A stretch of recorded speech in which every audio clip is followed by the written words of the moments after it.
I was reborn back to when I was 14 years old. My father asked me gently, "Do you want to stay in the country with your mother, or go abroad and get another 200 million? In my previous life, I cried and said, I want my mother. Then I watched helplessly as he kept a female executive and a nanny outside, had 3 illegitimate siblings, and threw them all at my mother as a joke. My mother struggled for half a lifetime, unable to even secure a decent divorce. Leaving with nothing and ending up with nothing at all. I was manipulated, laughed at, impoverished, and died in a foreign land, with even the plane ticket paid for by friends pooling their money. This time, I signed with a smile. 200 million, I'm taking it. It's not that I'm heartless, it's that I finally see clearly. In this family, no one ever truly cared about me or my mother. I refuse to be that weak and pitiful person anymore. In this life, I will earn money, protect my life, and play the game with my own hands. Biological mother, when I win big and she no longer needs to beg others, I will personally bring her home. 1. I was reborn back to the age of 14. My father had just returned home from a board meeting, dressed in a sharp suit with a perfectly straight tie, sitting on the sofa in the study of the Lin family's old mansion, a contract placed beside him. I stood before him, my school uniform wrinkled, hair a mess, having just returned from tutoring class. Looking like a middle schooler who knew nothing about household matters. "Qingwan," he called my name gently. "Your mother hasn't been very stable emotionally lately. You can choose to stay in the country to accompany her, or you can go abroad to study at the school you like. After graduation, you can come back, and I can give you a portion of the company's shares in advance to try managing." He spoke sincerely and gently, like an open-minded father. "I've already prepared the living expenses for studying abroad, 200 million, deposited into your personal account for you to manage entirely. In my previous life, when I stood in this position, I was terrified. 200 million, so much money, it really was a lot of money, but I only realized now that it was just a way to transfer assets." Mom sat on the living room sofa, not saying a word, her eyes red and swollen. I cried as I tore up the agreement, shredding it into pieces, and threw it in front of my dad. With reddened eyes, I shouted, "I want Mom." I really thought I had one at the time. Looking back now, I was so foolish. That year, I naively chose to stay with my mother, and what happened? In less than half a year, my father still sent me abroad, stuffing me into the home of a female executive in the United States, claiming it was to broaden my horizons and cultivate a future successor. I became the only person in that villa with no one to rely on. And in the end, even the nanny could boss me around. The female executive's pair of dragon phoenix twins, seemingly harmless, are actually my father's illegitimate children, wild beyond measure. In the end, they even fought for the family fortune, and to think I treated them as my own younger siblings. And what about me? In the end, no one remembered that I am the eldest daughter of the Lin family. My mother is still in the country, alone, guarding the old house, desperately contacting schools, learning English, hiring lawyers, trying to bring me back. She thinks she is the rightful wife, thinks she still has the right to speak up, until one day, she received a lawyer's letter demanding the return of the property rights to the house. She didn't move out. She sat in the empty living room, unwilling to even boil water, eating cold rice bite by bite, saying, "I'm waiting for Qingwan to come back." I heard the sound of her opening a medicine bottle over the phone and only then realized that she had become so depressed she was afraid to sleep. I graduated at 19, and my first job was scrubbing floors in Melbourne's Chinatown. My second job was cleaning dog cages in a wealthy family's home. The day my mother was admitted to the hospital, I was handing out flyers in a garage. The doctor called from overseas and said, "She tried to jump off the building 3 times last night, but we can't arrange compulsory treatment without your father's authorization." I was standing downstairs at the hospital, phone pressed to my ear, but couldn't utter a word. The last time I saw her was 5 minutes before the cremation. She could no longer hear me calling her. It was at that moment I realized she hadn't lost to Lin Wuqing, she had lost to me. The daughter she spent her life protecting was simply not strong enough. In this life, the agreement was once again placed before me. I didn't cry, I simply picked up the pen and decisively signed my name, Lin Qingwan. My father raised an eyebrow, as if truly looking at me for the first time. "Have you thought it through?" "I have," I said, looking at him with a calm tone. I paused for a moment, then added, "As your only child, I really should go out and gain some experience." I emphasized the word only heavily. He froze for 2 seconds, then chuckled softly. "As expected of my daughter Lin Wuqing, you really have ambition." I laughed too, but my smile was more clear-headed than his. He thought I had finally come to my senses and was willing to listen, but deep down, I knew that sending me away was just to build a relationship with his illegitimate child in advance. He sent me away so he could get rid of Mrs. Lin and legitimately promote his female executive. Unfortunately, my mother will never understand. She's still living in a dream, thinking he'll come back to her eventually. She doesn't know that once I sign this agreement, both she and I will have been kicked off the Lin family's table. That night, I returned to my room, closed the door, and the moonlight outside the window felt cold. I didn't cry. I simply turned on the computer and logged into the black card account. 200 million had arrived. I stared at the balance for a minute, then opened the drawer and took out a notebook. First page note. Lin Wuqing's illegitimate children, Lin Jia, Lin Iwan.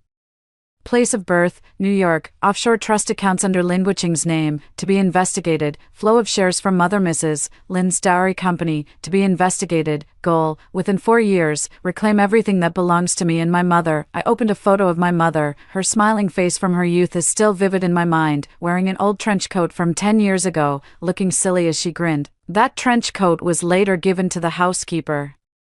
As she said, the family wasn't well off. Later, I found it in the trash can, with cake crumbs and dirty footprints stuck to the trench coat. In this life, I will never believe in anything again. It's not that I'm heartless, it's that I've finally seen clearly. No one in this family has ever truly cared about me or my mother. Starting today, I, Lin Qingwan, will use these 2 billion to turn the rotten game of the Lin family upside down, step by step. 2. The night I signed the papers, it was very dark, but the light in the living room was still on. As I went upstairs, I turned back from the stairwell and saw my mother still sitting there. Her eyes were as red as freshly peeled shrimp shells, and she was still clutching the pencil case I used as a child. On it was printed the name I had spelled out with stickers, Lin Qingwan. She seemed to want to say something, but then closed her mouth, lowered her head, as if lost in thought, or perhaps trying to convince herself. Without saying a word, I turned and went back to my room. As soon as the door closed, the world around me fell silent, yet my heartbeat was deafeningly loud. I lay in bed, counting to 500 with my eyes closed. The moon outside the window didn't move, and she hadn't fallen asleep either. I heard faint rustling sounds from her room, the soft clink of a medicine bottle, the sound of a water cup falling to the floor, and a whisper so quiet it was almost inaudible. She's changed. Of course, she didn't know that what I had changed into was a lifetime of regret and tears. At 2 in the morning, I quietly went downstairs. She was still sitting on the sofa, leaning against a cushion. Her eyes open like a doll that had run out of battery. I walked over and covered her with a thin blanket. She seemed startled and gently lifted her head. "You're still awake." Her voice was hoarse, as if searching for an echo in a pile of sand. "Writing an application." I paused, telling a small lie. She nodded. I looked at her, and she looked at me, as if trying to see a hint of softening or hesitation on my face, but I didn't. The hope in her eyes slowly faded, like the last rain of summer. She asked me in a hoarse voice, "Do you blame me?" "No," I said. She gave a bitter smile. "Your father didn't suddenly give you 200 million, he didn't want to send you abroad, he wanted to send you away." "I know." She looked up at me, her eyes frighteningly bright. "Then why did you still sign?" I didn't answer, because I couldn't explain to her, explain how I had already experienced once how she would lose, explain that if I didn't leave now, it would be too late for me. She clutched the copy of the agreement tightly, tears splashing onto the paper like nails pinning me in place. "I wasn't not trying," she murmured. "I really fought with everything I had, but he never intended for me to win." At that moment, I really wanted to hold her, to tell her that in this lifetime, I would protect her, but I didn't move. I just watched her slowly curl back into the sofa, wiping away tears while biting her lip. Living like a child who had been driven out of the house, my heart tightened, but I couldn't soften. I knew that in my past life, it all started with a hug on this very night, and I fell back into the emotional quagmire. I carried her emotions with me, and the result was that she ended up jumping off a building. I even had to work to save up for a plane ticket just to take leave and return home. This time, I can't afford to be soft-hearted again. I turned around and went back to my room. At 4:30 in the morning, she finally fell asleep. I wasn't sleepy at all. I opened my email and started preparing the documents for going abroad, applications for transferring schools, visa materials, plans for transferring funds before the account freeze, and that Plan B list that Mom never knew about, list of executives from the branch companies of the Lin Group, records of property transfers under my name, contract loophole points, offshore asset management trust window, and the future air training program list. First, Lin Jie, 3 years old. To attend a prestigious preparatory school in New York in the future. I gently bit the pen and circled the word Gia 3 times. Gee, how laughable, just thinking about how, years later, the outside world will promote the Lin Group, a renowned name in the industry, as having only one child, a son cherished by his father, makes me sick. In my past life, I watched him enter the group, sign contracts, handle projects, and be praised by the media as a young achiever. While the public overlooked the fact that he was an illegitimate child, this time around, he'll have to go through me first. At 7 in the morning, my mother woke up, her eyes swollen and her face sallow. I finished washing up and was about to head out when she stood at the door, blocking my way. "Qingwan," she called out, her voice trembling slightly. "It's not too late to change your mind now." I stopped in my tracks and turned around. "Not this time," I said. "I'm going out to win. And then I'll bring you back." She looked at me, not saying a word for a long time. Finally, she nodded, not a single tear in her eyes, and only said, "Then don't lose." I smiled. "Don't worry, I won't." I closed the door, and the moment I walked out of the Lin family's house, the sunlight was bright, the sky was blue, and the wind was a bit cold. 3. On the day I went abroad, Lin Wuqing personally drove me to the airport, in the car. My mother was also there, sitting in the passenger seat. Not saying a word, she had spent a full 3 hours on her makeup, with bright red lipstick and heavy powder, but her face looked as if it had lost all its color. She kept staring out the window, watching the road she had walked countless times, as if sealing herself into her memories along the way. Lin Wuqing wore that slightly worn navy blue suit, with a proper smile, looking like the perfect husband and father in the eyes of outsiders. He held the steering wheel, talking to me about school matters while turning to my mother and saying, "I've already arranged Qingwan's accommodation. Sangyu will take care of her, so the child will feel much more at ease at her place." My mother didn't respond, only tightening her grip on the handbag strap until her knuckles turned white. Of course, she knew who that Sangyu was, the youngest female executive in the company, 35 years old, with dual MBA degrees, beautiful, sweet-talking. And most importantly, she had already given birth to a pair of twins for Lin Wuqing 3 years ago. The HR department at Lin's group even gave her a nickname, the company's crown princess. My mother wasn't unaware, she just kept pretending not to know. Just like this time, she was still wearing her most expensive champagne gold dress, which was said to be the first valuable item my father bought for her after he made his fortune. My mother sat upright in the passenger seat. If she was going to see me off, she would do it like a proper lady. Even if she had finished delivering them, she would just be a woman no one remembers. At the airport, my father's driver was already waiting in the VIP lane, pulling my luggage. My mother held my hand and gently asked, "Do you have your passport? Do you have any cold medicine? Don't forget that cashmere scarf." I nodded while watching her eyes turn red. She tried hard to smile, but couldn't hold it in the end. Her voice tightened. "If it's cold over there, just video call me, and I'll send you clothes." My eyes felt a bit warm, but I held back the tears. This isn't a farewell, it's a separation. Father stepped forward, gently putting his arm around her shoulder, and smiled at me. "Your mother has been so worried. She hasn't slept well these past few nights." Mom's eyes trembled, clearly shaken by the phrase "your mother," her mind in a daze. Her eyes even reddened, as if she had been loved all over again. I looked at her, both angry and heartbroken. This is her. Even knowing she's been utterly betrayed, she still wants to scrape together a tiny bit of security from the slightest insincerity. Perhaps it's because her entire youth was spent by his side. I stood up, and just before entering the boarding gate, Mom suddenly hugged me. "Qingwan." She buried her face in my shoulder, her voice trembling uncontrollably. "If things get tough over there, just come home. Mom will always be here." I patted her back. "Mom, wait for me." "Wait for you for what?" "Wait for me to come back and reclaim everything that rightfully belongs to you," I whispered softly in her ear. She was taken aback for a moment, her eyes blank, then nodded. "All right, Mom will wait for you." When I looked back, I saw my father still holding her, looking like a loving old couple, reluctant to part with their daughter before she went abroad. Only I knew that in his office drawer, he still had a photo of Sangyu with her 2 children at Disneyland, smiling more genuinely than in any family photo we had taken together. Only I know that this doesn't affect him at all when, decades later, he gives all the family assets to the illegitimate child outside. I walked into the VIP lounge, where Sangyu was sitting on the sofa waiting for me. She was wearing a camel-colored trench coat, with exquisite makeup, her lipstick a cool-toned rose red, and her earrings sparkling. They were the latest Chanel design. "It seems my father has given her quite a bit of money." She stood up, smiling as she extended her hand toward me. "Qingwan, it's so good to see you again. I've heard so much more about you from your father." I didn't shake hands, just nodded. "Thank you for your trouble." She didn't mind either, turning her hand to pick up her handbag. "No trouble at all. From now on in the U.S., just think of me as family. If you need anything, don't hesitate to ask." I smiled. She thought I didn't know who she was. In my previous life, I lived in her house for 4 years. I knew exactly which drawer was locked with the child's vaccination record, which passport was hidden in the safe, how many nannies she had changed, and what time she liked to call Lin Wuqing at night. She thought I remembered nothing. She didn't know that I had come back to settle the score. Sangyu took me on a private flight. The seats were spacious, The flight attendants bowed as they served water, and everything felt like a fairy tale. I sat down without saying a word, only inserting the new SIM card, enabling location, network, and recording permissions, and binding the financial account in the background with SMS verification. I knew that by leaving, I was completely bidding farewell to my identity as the eldest daughter of the Lin family. They could now peacefully raise their illegitimate child.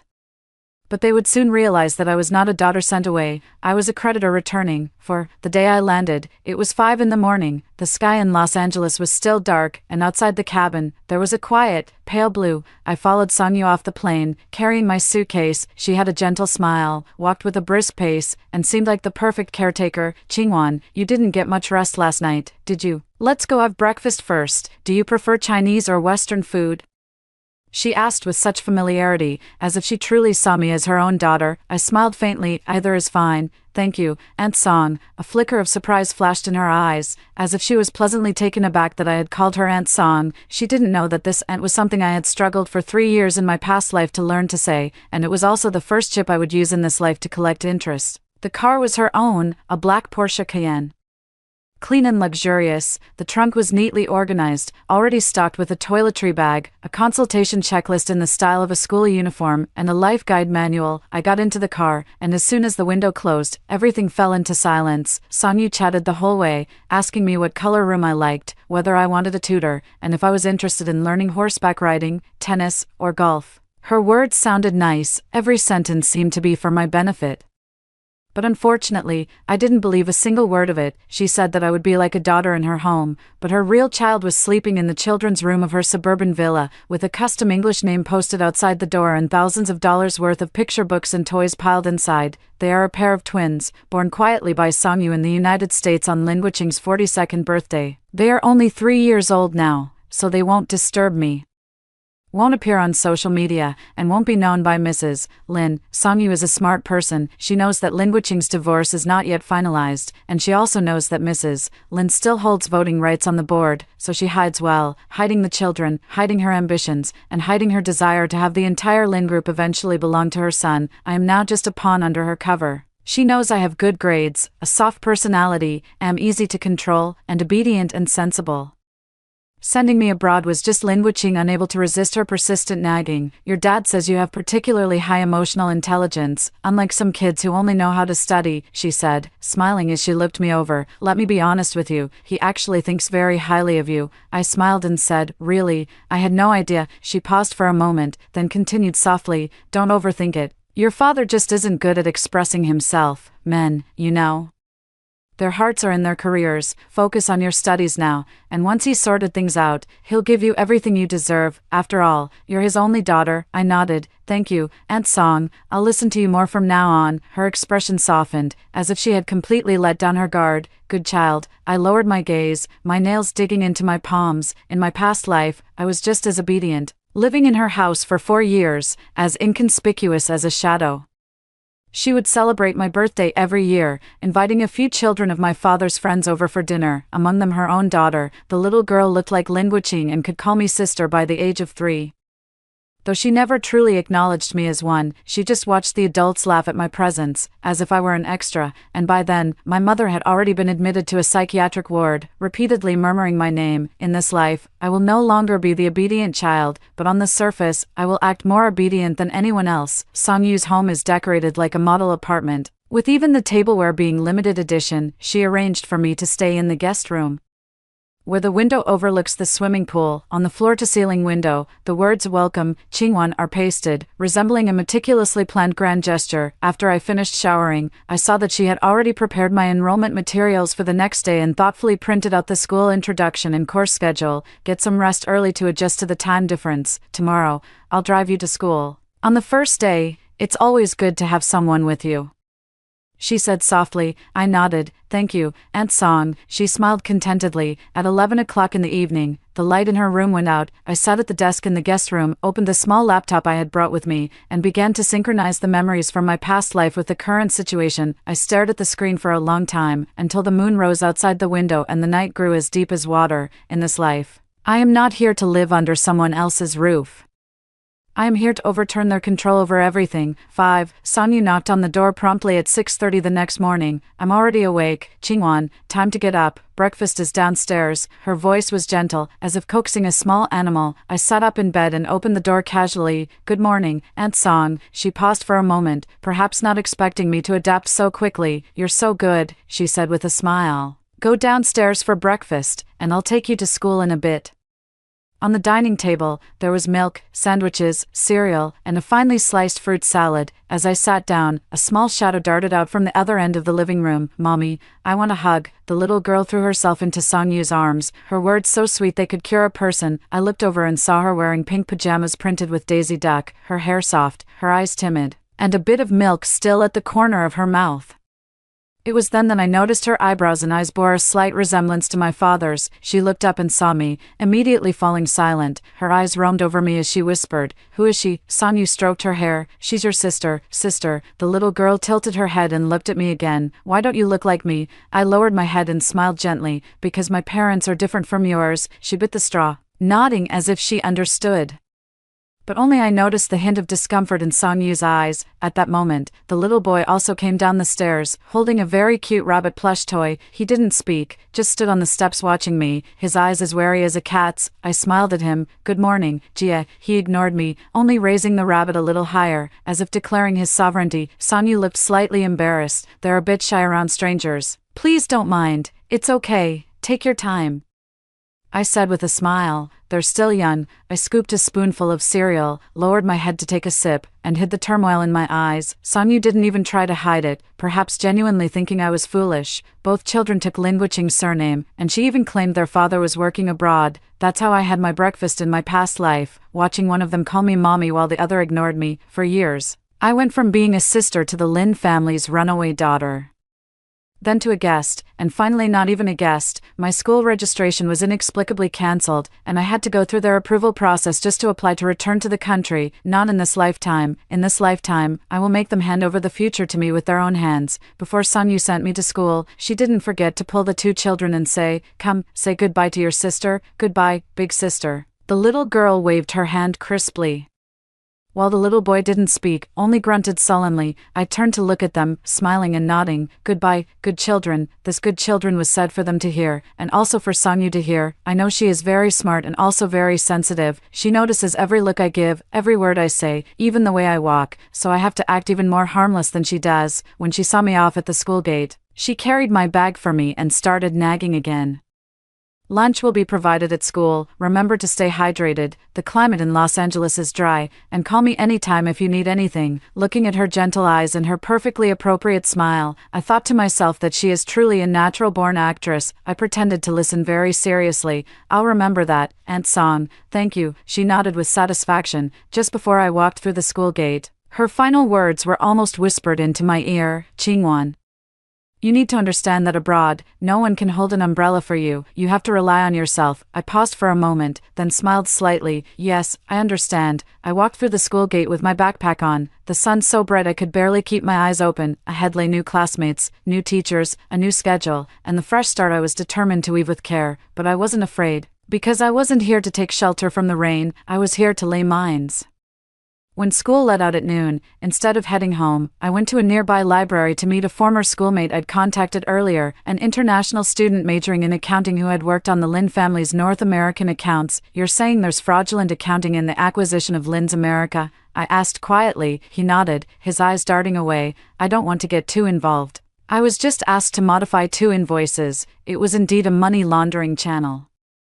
I can't say who it was. I took out a business card. On it was the logo of the headhunting firm he would turn to over the next 3 years. I know who will be checking your future resume, and I know where you interned after graduation. Whether you can get back on track depends on how much you say today. His face turned deathly pale. Who on earth are you? I am the daughter of Lin Wuqing from the Lin Group, I said slowly, the legitimate, direct, and rightful daughter of Mrs. Lin. Without further hesitation, he sent the 2 hidden sets of fake accounts to my email. As I received the files, I couldn't help but smile. In this life, I am no longer obedient, nor am I slow anymore. I will use every rule they taught me to pin them down one by one on the table. On the day I return, I will make Lin Wuqing, Sanyu, and her little prince and princess know, I am not a pawn they have hidden in the United States, I am the hunter they have quietly raised. 6. Time in the United States passed quickly, and I was completely immersed in my busy studies. In addition to my school courses, I also learned a lot thanks to my status as the eldest daughter. I have to admit, Sanyu took good care of me, at least on the surface. I stayed in a meticulously maintained guest room, with curtains in my favorite creamy white. The desk was always stocked with fresh stationery and a daily planner, and the kitchen fridge was packed to the brim. Every day after school, she would be waiting for me right at the school gate. Just like a biological mother, she was also very cooperative with the things I needed to learn. She had to be, after all. Because according to the path of my previous life, I, the capable but naive girl, ended up paving the way for her son. She never gave me a cold shoulder. In fact, she often praised me in a tone of understanding, calling me independent, smart, and well-mannered. She would even introduce me to others as the future successor of the family business. Sometimes, I couldn't help but admire her acting skills. Even more natural than Sanyu were the twins. They had completely accepted me as their one and only sister. Every night, the little girl insists that I tell her a bedtime story.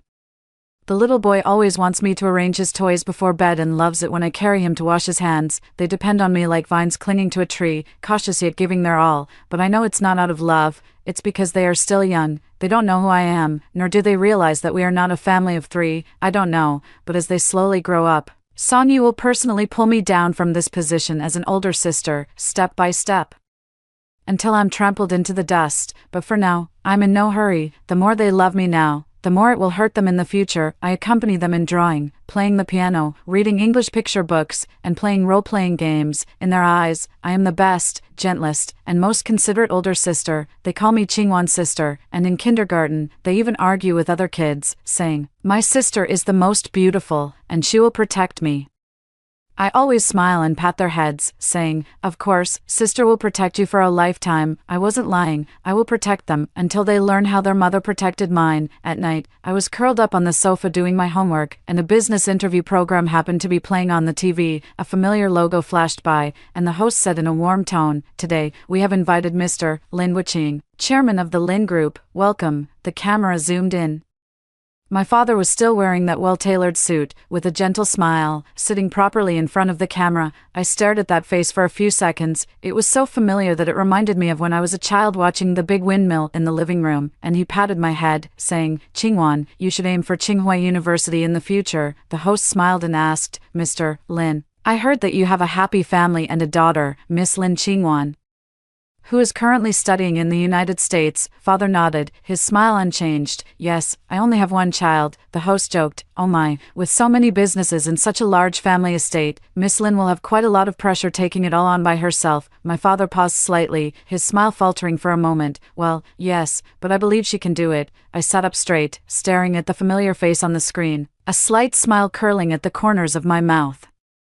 This was Lin Wuqing, facing the camera. He was as flawless and impeccable as ever, but I caught a flicker of hesitation in his eyes, a hint of guilt, that instinctive flinch. Only I could understand. It wasn't that he couldn't bear to let me take over alone. He was desperate to tell the whole world. In fact, I still have a son. The true heir is not her. I turned off the TV and sat in the darkness for a long time without moving, until my phone screen lit up with a notification from back home. The live broadcast of the board's quarterly meeting was about to go live, with the Lin Group planning to launch the next round of overseas acquisitions. I clicked into the live stream and entered the hidden access password. On the screen were contracts, betting clauses, fund flow reports, and page after page of statements from Lin Group executives. I glanced at the list of executives, and the corner of my mouth lifted once more. Sanyu's name was prominently listed.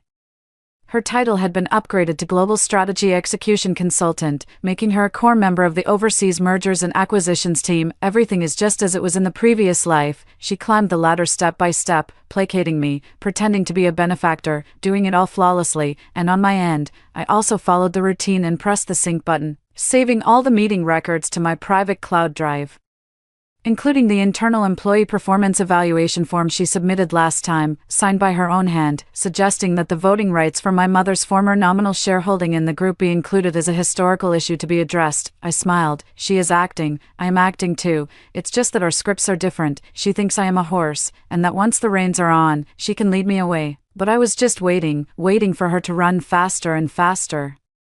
so I could step on her and pin her down. At 2 in the morning, I sat at my desk, the light shining on my notebook, where names, information, and timelines flickered across the screen. I wrote down a line: Lin Qingwan, currently 16 years old, the sole legal heir of the Lin family, assets in the process of being transferred. 7. For years, not too long, not too short, the sunset in Los Angeles still glows golden, but I know it's time for me to leave.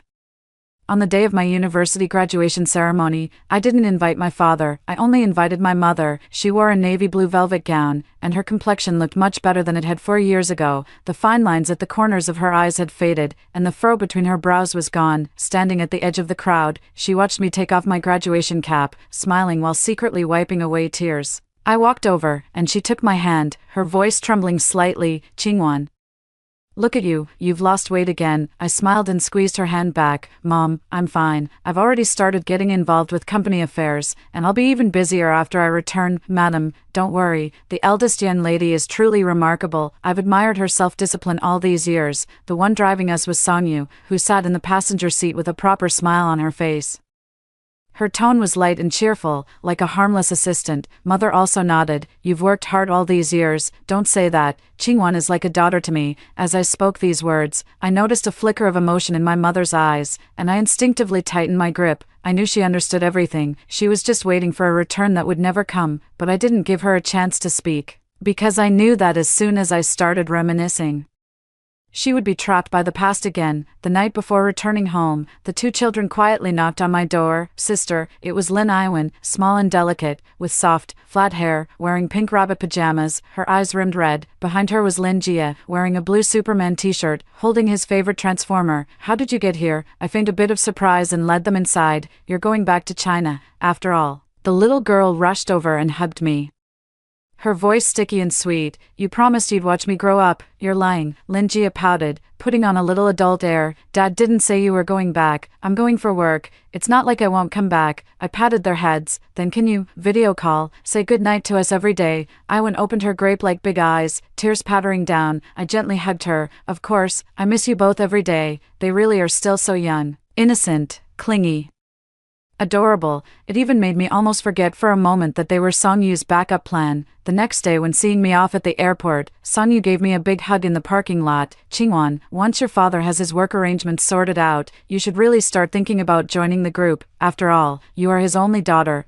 I nodded obediently. I'll wait for his arrangements. With you leaving, the 2 little ones are really upset, she sighed. They can't bear to part with you, their big sister, Aunt Song. I interrupted her, my gaze sincere. They need me, and the country needs me too. She paused for a moment, then smiled and said, all right, then it's up to you to decide. I picked up my luggage and stepped out of the airport just as the sky was beginning to lighten. I knew that this step was the first one toward a complete return. I was neither the obedient daughter of the Lin family nor someone living under another's roof in her household. I am Lin Qingwan, my mother's daughter, and the heir who has returned to the Lin family to reclaim everything. My first task upon returning to the country was to review the organizational structure of the Lin Group and analyze the logic behind executive rotations. The second task was to submit an anonymous resume through external headhunting channels, applying under an alias to the most promising subsidiary of the Lin Group. No one knows who I am, only that I have a strong educational background, solid experience, and speak with tact and grace, a true talent. I don't want the position my father arranged. I want to start from a place beyond his control, digging deep inch by inch, because I know that the true successor to the Lin family will never be someone who simply waits for fate to hand them everything. As the plane cut across the sky, my mind filled with my mother's words that night and the trust in the eyes of Songyu's children, and also with Lin Wuqing's resolute statement in that media interview. Yes, she is my only daughter. I smiled lightly. Yes, the only one. So this time, I want him to regret not cherishing this one and only. In the future, I will use the power of the media to elevate this one and only to great heights. 8. The year I returned to China, I had just turned 18. Lin Wuqing personally came to the airport to pick me up, just as he had when he sent me abroad years ago, dressed in a suit, smiling warmly. Behind him stood several high-ranking executives from the group. Even through my sunglasses, I could tell who were his newly promoted confidants and who were the seasoned veterans planning to test me. Qingwan, you're finally back, he said. Yes, I smiled. Dad. He patted my shoulder with satisfaction. Don't worry. The company has already arranged a position for you. Start with a rotation in the overseas investment department, work diligently, and there will be a place for you. I nodded. Thank you, Mr. Lin. His movements paused, and the smile on his face cracked for a moment. I knew he had heard it. I had long since drawn a line under his father, but he still needed me. Needed me to be the family daughter card that the group presented to the outside world.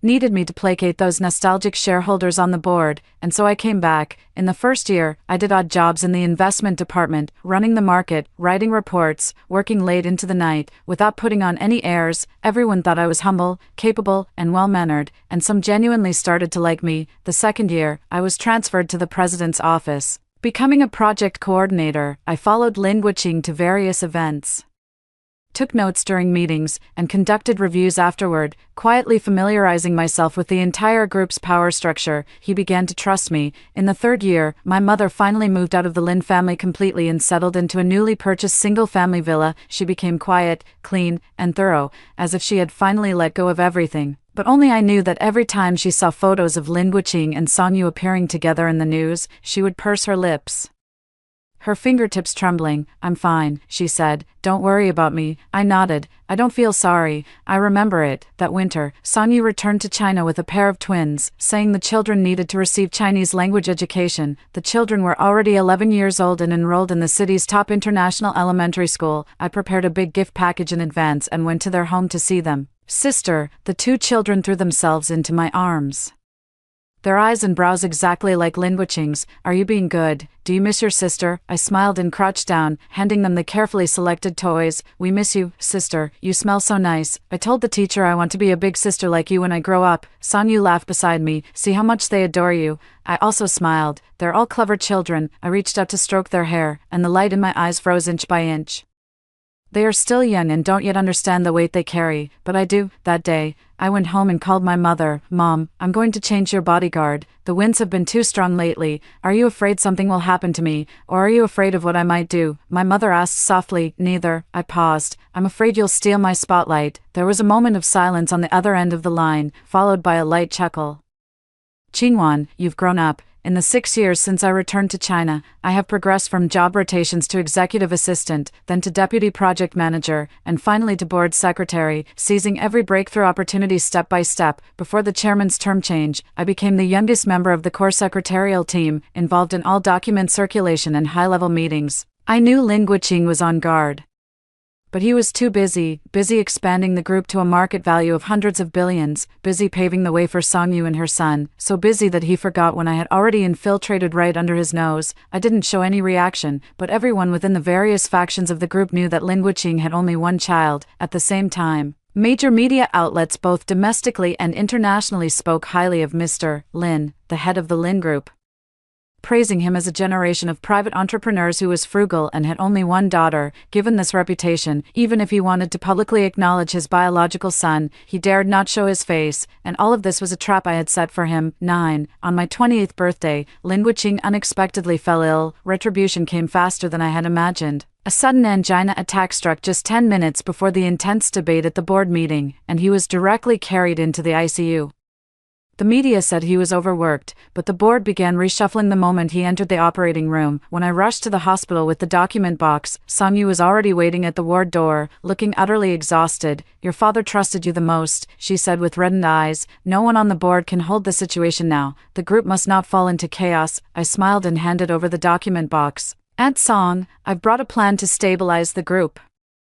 She hesitated for a moment, then opened the file and flipped through the pages one by one. The first page was a temporary authorization proposal from the board of directors, already signed by 7 core directors. Only her signature was missing. Page 2 presents a proposal for restructuring the group's current shareholding structure. Page 3 is a photocopy of an anonymous whistleblower letter, alleging that the chairman, while still married, used a total of 260 million yuan in group funds for a certain female executive and her children, suspected of major financial misconduct and improper transfer of benefits. Song Yu's fingers trembled. Qingwan, you. She looked up abruptly. What are you planning to do? My smile remained unchanged. You said it yourself. I am the only daughter of the Lin family. No. I am here to claim what my father left for me. You betrayed your father. It's not that I betrayed him.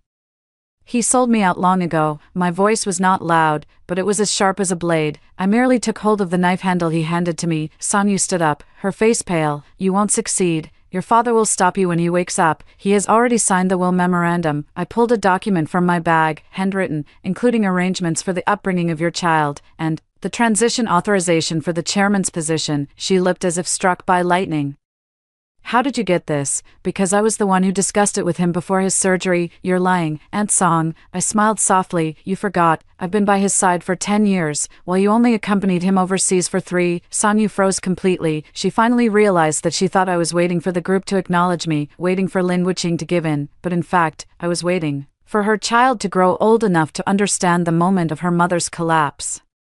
The board meeting proceeded as scheduled. I stood in the center of the conference room, with my legal team and audit representatives behind me. When I announced that I would be taking over as acting chairman, Sonyu's seat was empty, Lin Wuqing was still in the intensive care unit, and the twins had been taken away and placed into a trust fund far removed from the group's operations. Someone questioned, she's just a daughter. The chairman isn't even dead yet, and I simply said, I am Lin Qingwan, Lin Wuqing's only legal heir. Over the past 10 years, I have been involved in every project document, every round of financial report approvals, and every bidding meeting. Today is merely about following legal procedures. No one spoke again. Lin Wuqing finally woke up. He had lost a lot of weight. Looking at me standing by the hospital bed, his voice was hoarse. You, since when? Since the day you first said 200 million to go abroad. He froze, as if recalling the moment I signed and left that spring. Don't you hate me? He asked. I do, but there's no time for hatred now, I said. You raised the wolf, and you must admit it was you who left the door wide open. He closed his eyes, his fingers trembling as he reached for the bell, but I had already turned and walked away. At that moment, I finally heard him call out softly, Qingwan. I didn't look back. That winter,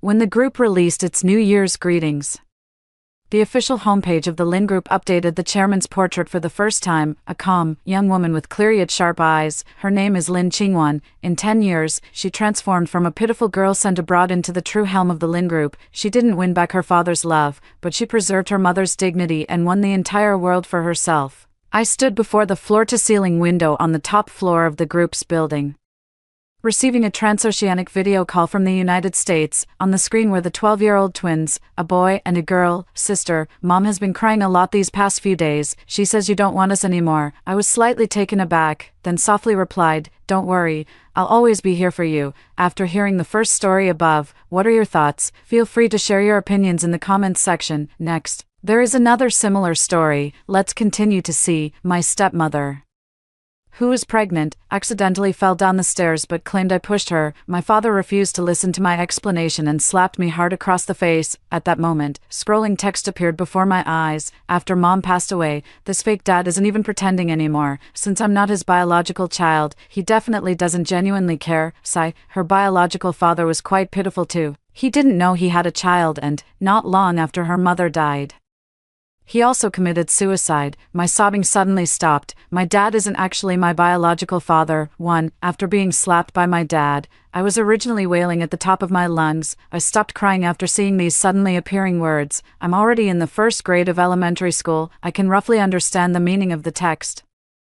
Does not biological mean that my dad is not my real father, but are these suddenly appearing words all true? If I'm not my dad's daughter, then how did my mom marry him? And when Mom was still alive, Dad treated me quite well. This time he only hit me because he misunderstood me. As long as I try hard to explain, he will know the truth. Just as I was trying to understand the meaning of the words, I was already dragged by my dad into the dark room. You can reflect on your actions here.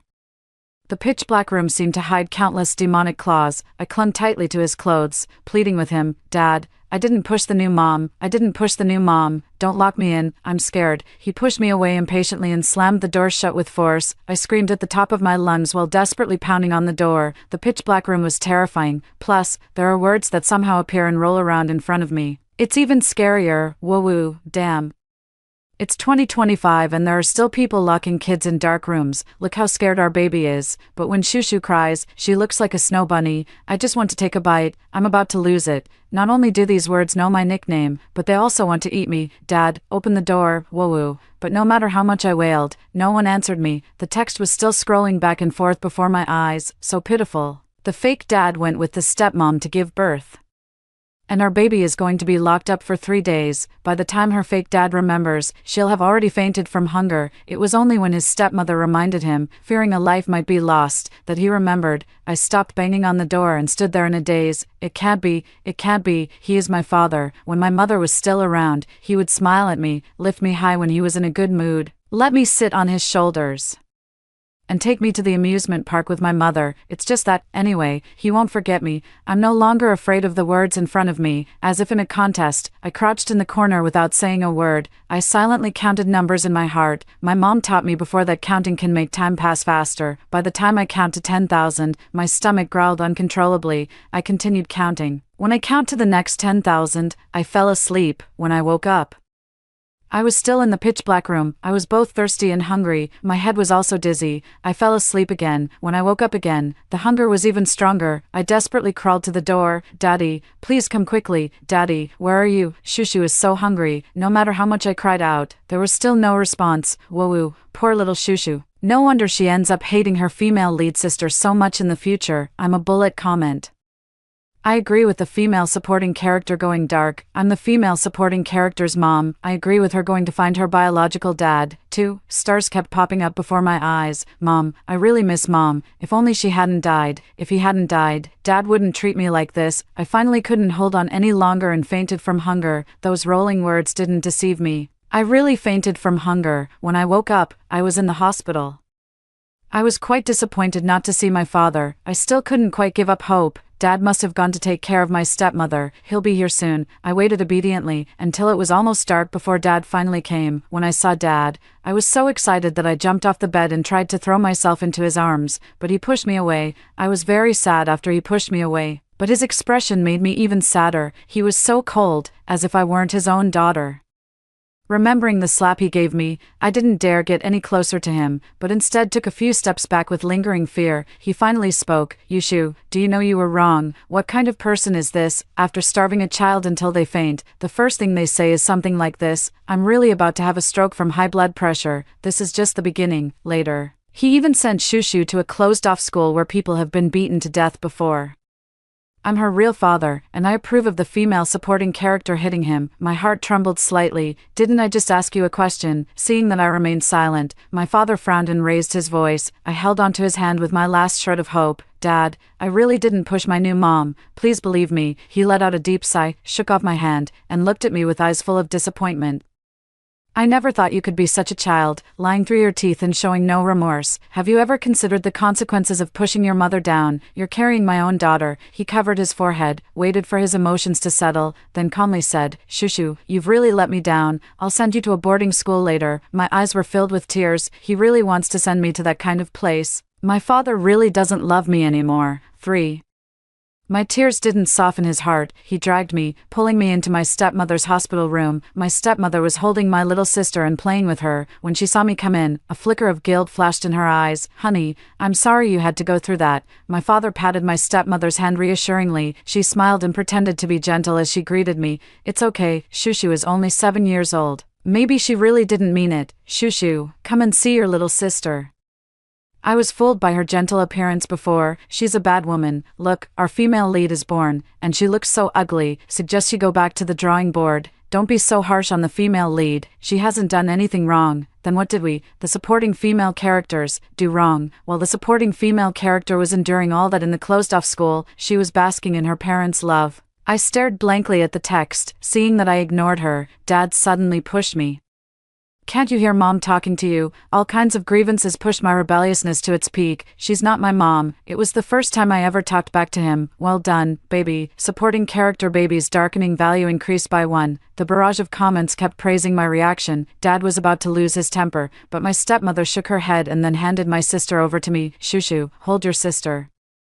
Remembering how she had asked me to help her down the stairs last time, only to falsely accuse me of pushing her, I was filled with caution toward her. I won't hold you. I turned my body away, yet she kept insisting that I hold her. I pushed her hand away forcefully. I clearly didn't use any force, but my sister suddenly burst into tears. Yushu, Dad angrily called out my name, pushed me away forcefully, and then held my sister in his arms.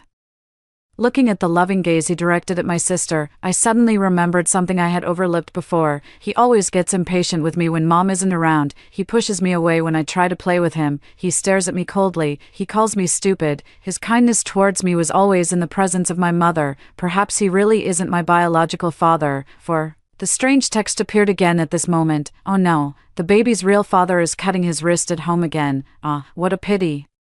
Back then, Dad and the female supporting character's mother were almost married, but the female lead's father intervened, spreading rumors that he was cheating, which led to their breakup. After the breakup, she discovered she was pregnant, so she hastily married the female lead's father. It feels like the female supporting character's father might have even fallen into depression because of this. He secretly went to check on the mother and daughter in private.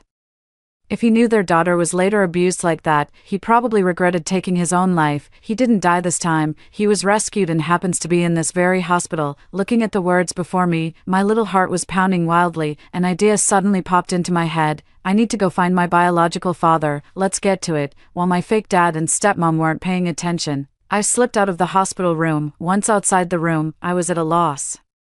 I didn't know my real dad's name. At that moment, the nurse noticed me. Little one, why are you alone in the hospital? Who are you looking for? I'm looking for my dad. He cut his wrist. I answered obediently. What? Is the baby looking for their biological dad? How did she know her biological father was hospitalized and even slit his wrist? How fascinating. The plot is starting to get interesting. The nurse then asked me, what's your father's name? I don't know that. I scratched my head sheepishly. Sorry, I forgot. This child isn't that young anymore. How could they forget their own father's name? The nurse muttered while flipping through the records. There was one who was rescued after slitting their wrist. Let me take you to see if it's your father. 5. The nurse led me to a private room. Outside the room stood two fierce-looking uncles dressed in black. Seeing us arrive, one of them spoke coldly. What do you want? The nurse wasn't intimidated. She gently pushed me forward toward them. This little girl is here to find her father. Find her father. The two exchanged a glance, then waved their hands dismissively. You've got the wrong place. Our boss doesn't have a daughter. The nurse sister scratched her head in confusion. Little girl, are you really sure your dad was hospitalized for cutting his wrist? I started to panic a bit too, but the scrolling text was all true. I really did faint from hunger because of my fake dad. My fake dad did say he was going to send me to a boarding school, so I nodded with unwavering determination. My dad is in here. The two bodyguards were amused by me, and one of them crouched down to pat my head. Little sister, our boss isn't even married. How could he possibly have a daughter out of nowhere? You should go look somewhere else. Through the glass window of the hospital room, I saw a man lying on the bed. His face was pale, and he was sleeping with his eyes closed. I stared at the name outside the hospital room, Ji Yuqing. My dear father is called Ji Yuqing. He is my father. If you don't believe me, take me to see him. After pointing at the man and speaking fiercely to them, I crossed my arms and spoke with a serious tone. Moreover, I am the only child left to him by the woman he loved. If he sees me and gets happy, maybe he won't cut his wrists anymore in the future. That way, you'll be saving your own boss, and he might even give you a raise. Wow.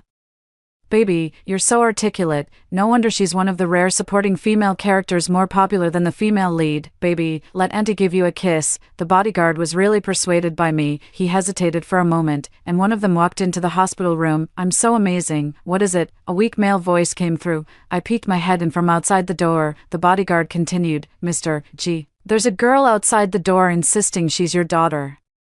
Would you like to see her? The nurse sister didn't care whether the bodyguards would let us in or not, and led me by the hand to my father's hospital bed. I got a clear look at his face. He's quite handsome, much more so than my fake father. Hello, Mr. G. This little girl is your daughter, right? The nurse sister spoke gently. My biological father shifted his dull eyes, giving me a faint glance. I have no daughter. His voice was so soft it seemed he might die the next second.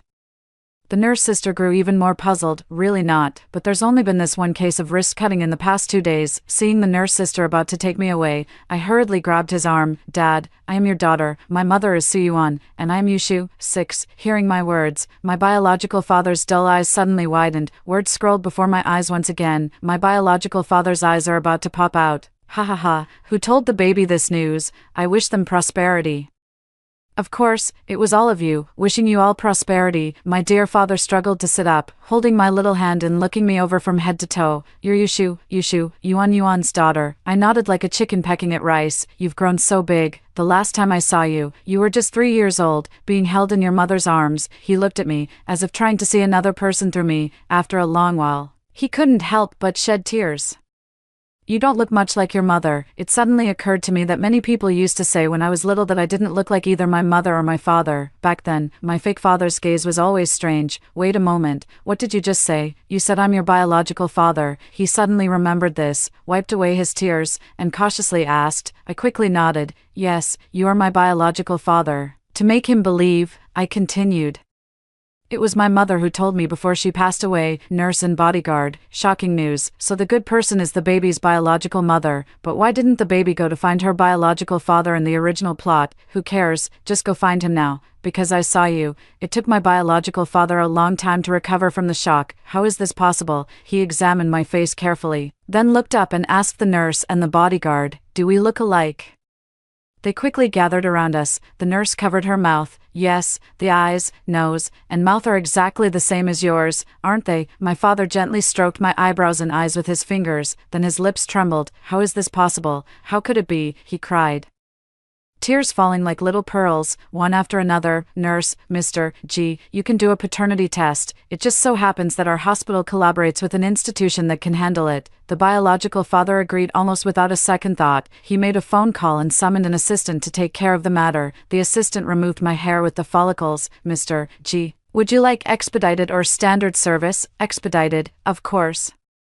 My biological father didn't hesitate for a second. He held my hand tightly, as if afraid I might run away, treating me like some kind of precious treasure, but his gaze is so gentle, just like the way my mother used to look at me. 7. The results will take 24 hours. I closed the hospital room door tightly, afraid that my fake father would find me and take me away from my real father. Since I arrived, my dear father has been like a flower after being watered. He looks much more vibrant. To help my dear father recover quickly, I peeled an orange for him and brought it to his lips. He smiled with his eyes and happily ate the orange segment. Look at his worthless appearance. Haha, think about it. Your beloved left you a child. Can you not be happy? Haha, I hope my biological father can stay this happy forever. Stop cutting your wrists. I stared at the bandage on his wrist. That looks really painful. Noticing that I was looking at his wrist, he quickly pulled it back under the blanket, then asked me curiously, Shushu, how did you find me? I found out by reading strange text. If I tell him, will he think I'm a fool? Better not say anything, so I chose to keep it a secret. Mom said that if there are some things you really don't want to talk about, you don't have to say them. It's better if Dad doesn't know. I don't want to talk about it. He couldn't help but smile. All right. If you don't want to talk about it, then don't. Dad won't force you. This little guy is already calling himself Daddy, getting into character pretty fast. Depressed hottie turned into a doting dad. Biological dad is just as good as mom. Dad thought for a moment, then asked again, I heard your original dad got married. Are they treating you well? Mentioning this, my eyes felt sour, even more sour than an orange. I didn't want to talk about it, but tears kept falling uncontrollably. Dad was so anxious he didn't know what to do. What's wrong, Shushu? Are they treating you badly? It's more than just bad. These two people wish you would vanish on the spot. Seeing the scrolling text, my tears flowed even more. Ever since my mom passed away, I haven't been doing well at all. 8. My mom died in a car accident. After her death, my fake father was very cold to me. I would often think of my mother late at night and cry, then go to him in tears, each time. He would impatiently tell me to go back to bed quickly. I thought he was too sad, just like me, and had no energy to comfort me, but less than 10 days after my mother's death, he met my stepmother. I was still immersed in the pain of losing my mother and hadn't come out of it, yet he was laughing and chatting with my stepmother. Soon, they got married. At first, my stepmother was very gentle with me, helping me with my homework like my mother used to, buying me new clothes, taking me shopping, and picking me up from school. Her presence comforted me in my grief over losing my mother, until that day, when I overheard her on the phone. How could I treat her like my own daughter? I'm just putting on an act. The main thing is, I still can't figure out Yuxing's attitude toward this child, so I don't dare go too far. Got it. I'll handle it as I see fit. After that, I drifted apart from her. She cried many times in front of my fake father, saying I wasn't close to her. My fake father also scolded me many times in front of her. She probably also noticed that my fake father didn't take me seriously, and her attitude toward me grew worse and worse, making me eat cold rice, deliberately cutting my hair very short, making me be called a boy by my classmates. After she became pregnant, she often spoke ill of me even more. The fake father started to speak harshly to me, saying I was a bad child, Until that day when she accidentally fell down the stairs and claimed I pushed her. My fake dad hit me. 9. I feel much better after sharing these sad stories. Fortunately, I have now found my real father. My hair has already grown down to my neck. No one calls me a little boy anymore. I will never live that kind of life again. After hearing what I said, my biological father's chest heaved violently, his teeth clenched tightly, and his hands balled into fists. Yushing. Is this how you treat my daughter? I quickly comforted him. Dad, don't be angry. You're still very weak right now. Anyway, I've already left them. He nodded, looking at the wound on his wrist, a hint of regret flashing across his face. Shushu, Dad will never do such a thing again. He cupped my face and affectionately rubbed his nose against mine. How happy we are, our supporting female character baby. Indeed. After learning about the baby's existence, he found the motivation to live on. If the female lead's father hadn't interfered back then, what a happy family they would have been. I am very curious, what exactly did this fake father do to make mom and dad separate? At night, I slept on the caregiver bed in the hospital room. A whole day passed, and that fake father still hadn't come looking for me. He probably forgot about me a long time ago. That's just as well. I slept comfortably through the night. The next day, the paternity test results between my father and me came out. My biological father held the results, hesitating several times before finally tossing them to his assistant. You take a look for me, not to mention my real father. I'm also very nervous. If these scrolling words are deceiving me, wouldn't I have to go back to that fake father? The assistant opened the report. He suddenly widened his eyes, looking at Dad and me in disbelief, as if to say, how could this be the result? Why does this assistant have such an expression? Damn. I'm getting nervous too. Don't mess this up. It has to be biological. Dad nervously pursed his lips. I felt like my heart was about to leap out of my chest. Then, as if changing faces, the assistant completely abandoned his earlier furtiveness and excitedly thrust the results in front of Dad. Mr. G, this little girl really is your daughter. My biological father snatched the paternity test report. I also leaned in to take a look. It read, 99%. My biological father instantly felt a huge weight lift off his shoulders, and the look he gave me was filled with affection. Oh my God, that scared me to death. I almost thought I was reading a pirated book. Dad, does this result mean you are my father? I pointed at the 4 9s and asked. He nodded frantically. I am your father, Shushu. I really am your father. 10. After the appraisal results came out, Dad got really excited. Actually, he's been excited ever since I came to find him, just even more so now. Hey, Xiaosu, make sure to buy all 4 bedding sets in light purple. Shushu loves purple, and change those curtains too. They're so ugly. When you buy them, be sure to test for formaldehyde. Also, the wardrobe, make sure to fill it up. Just buy all the clothes, shoes, and pants you think look good, and toiletries too, and. I listened in stunned silence. Buy all the nice clothes. My dear father is so rich, with bodyguards, assistants, and a private hospital bed all to myself. You don't need to buy so much right now. Dad, we can go shopping together when you come home. I pouted at him, as naturally as I used to with my mom. All right. He smiled and hung up the phone, playing with the little shark for a while before asking cautiously, as if something had occurred to him, your original dad, was he good to your mom? At the mention of this, I scratched my head in confusion. It's hard to say. The fake dad treats mom quite well, but mom is always very cautious around him. She's afraid of making the fake dad angry and often reminds me not to upset him either. The fake dad is usually not at home, and mom doesn't have a job, so it's often just the 2 of us at home. Every time my fake father came home, my mother would instantly tense up. She would become nervous and at a loss. At that time, my fake father would pretend to be a loving father in front of my mother, asking if I had been good at home and if I had listened to her. He would also ask my mother if she missed him. Mom says she misses you, but it feels a bit forced. They have their arguments too, but most of the time, it's the fake dad talking and mom listening. What the fake dad says most often is, Yun, I've already given so much for you. Why can't you just, Yun, I gave her a complete family. You should be grateful to me for a lifetime. At that time, I didn't understand what my fake father was saying. His tone was clearly calm, but I just felt like he was bullying my mother. Every time, I would tell my fake father to stop talking. Every time, he would also say, for Shushu, think it over carefully. Every time, mom would hold me and cry, what the heck, isn't this just emotional abuse? I'm so angry. He was the one who orchestrated everything. Yet he's gaslighting the female supporting character's mom. I really can't bear to see the children suffer for their parents' crimes. After reading those explanations, I think I understand what the fake father is doing. 10. Thinking about how my mother has been deceived by the fake father for so long, I can't help but shed tears of sorrow. The father covered his eyes in grief. The corners of his mouth twitched. As if he were holding back tears, after a long while, he choked out. It's all my fault. If I hadn't entered that room back then, perhaps your mother and he must have thought of something sad about his mother. He looked like a wilted little flower again, as if he were about to die. Shushu, I actually don't deserve to be your father. I didn't understand what he meant. Which room did he not enter? Fortunately, the scrolling text gave me the answer. When will he realize that nothing happened between him and that woman? Exactly. Even though he was drugged and she was already lying in bed waiting for him, he was so drunk that he passed out on the sofa. That woman took advantage of his morning you-know-what and was about to do you-know-what to him. Just then, the female lead's father walked in with the female supporting character's mother, leading to a misunderstanding. I kind of get it, but not entirely. What does you-know-what mean? Anyway, Dad is innocent. Right, I quickly comforted my father. Dad, don't cry. Before Mom passed away, she said she already knew the truth from back then. You were innocent. My biological father was stunned for a moment, then let out a bitter laugh. Your mother must have wanted to comfort me. At the time, I saw it with my own eyes. After all the wrong I've done to her, she still wanted you to come find me. He couldn't go on. He seemed to be sinking into agony. His expression began to grow vacant. I'm a bit scared. He's not thinking of cutting his wrist again, is he?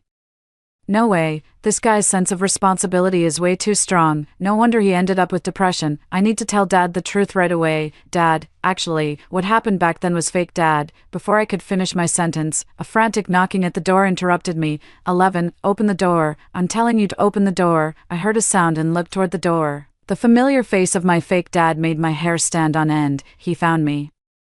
Shouldn't he be busy doting on his real daughter right now? What does he want with me? I was scared, holding on to my biological father's hand. Daddy, don't let him take me away. Fortunately, my biological father snapped out of his grief at that moment. The moment he saw the fake father, it seemed as if flames could shoot from his eyes. Don't be afraid, Shushu. He gently comforted me, then instructed the bodyguard at the door, let him in. The fake father stormed over to us in a rage.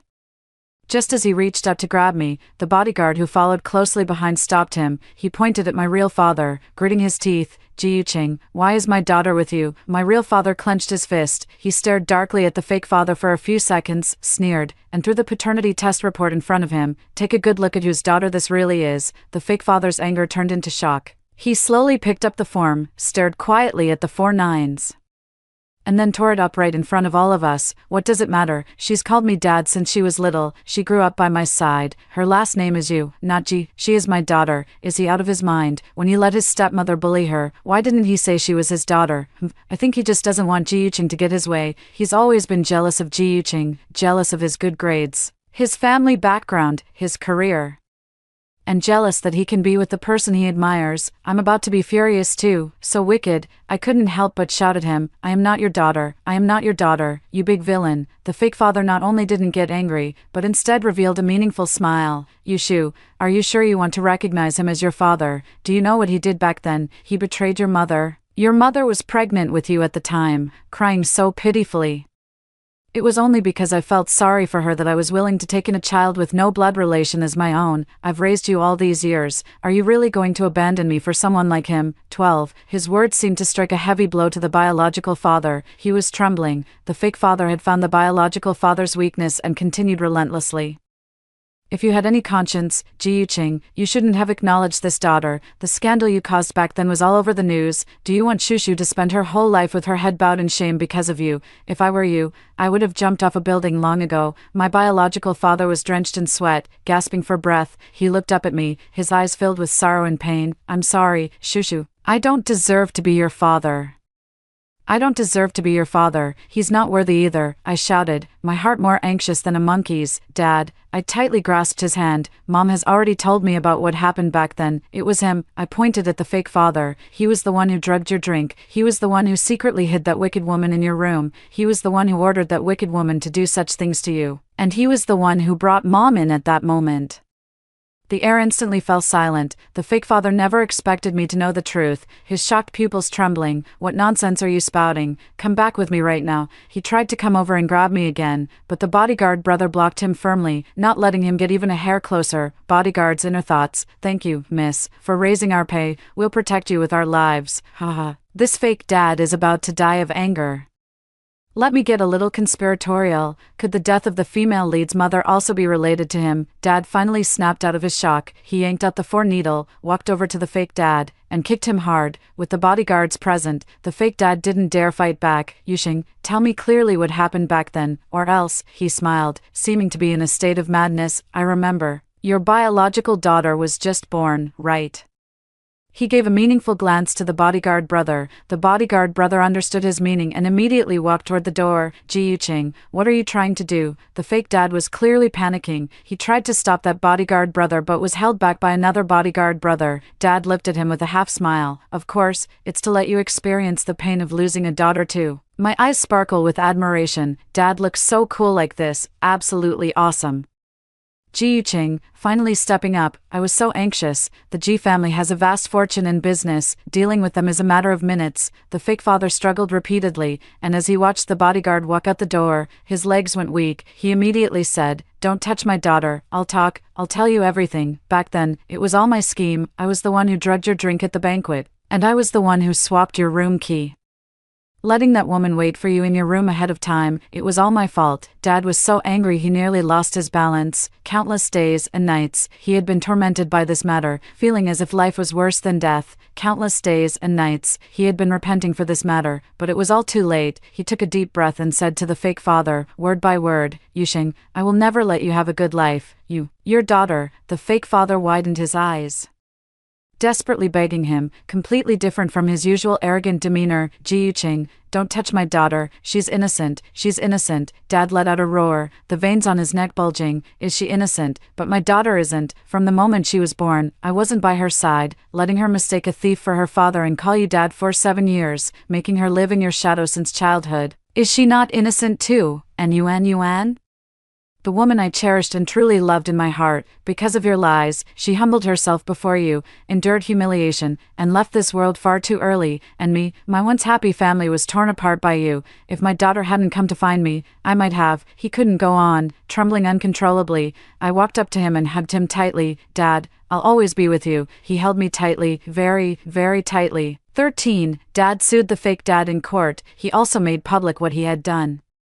The stepmother couldn't stand the gossip and filed for divorce when their daughter was just 1 month old. I still envy her, at least she still has a mother. Speaking of mom, I remembered the comments in the bullet chat and asked Dad to investigate the cause of her death. At that time, Mom's car suddenly had a brake failure, which led to the accident. The police handled it as an accident and closed the case hastily. Her car had already been scrapped and could no longer be found.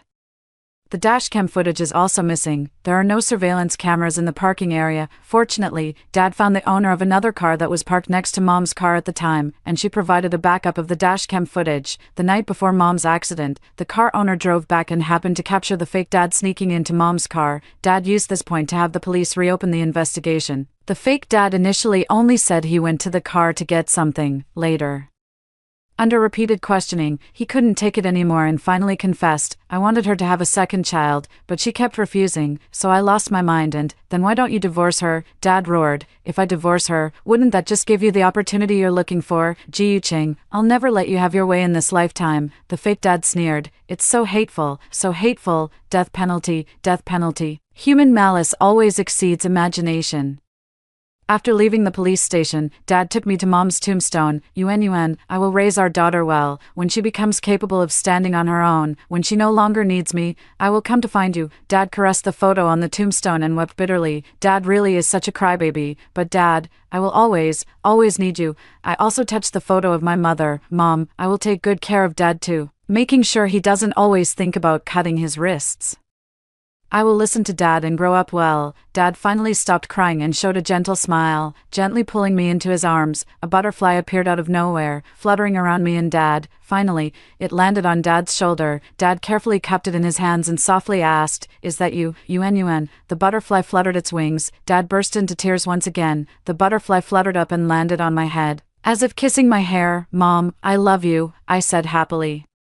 The butterfly finally flew away, a light rain began to fall from the sky, and my father and I walked home hand in hand. 14. My fake father was sentenced to death. My real father hasn't cut his wrists since I returned home. Those strange writings have also disappeared. In short, I have embarked on a different kind of life, a life of happiness. peace, and joy. After hearing the two stories above, what are your thoughts? Feel free to share your opinions in the comments section. Looking forward to hearing from you. If you liked this story, don't forget to like it, share it, and subscribe to my channel. See you next time.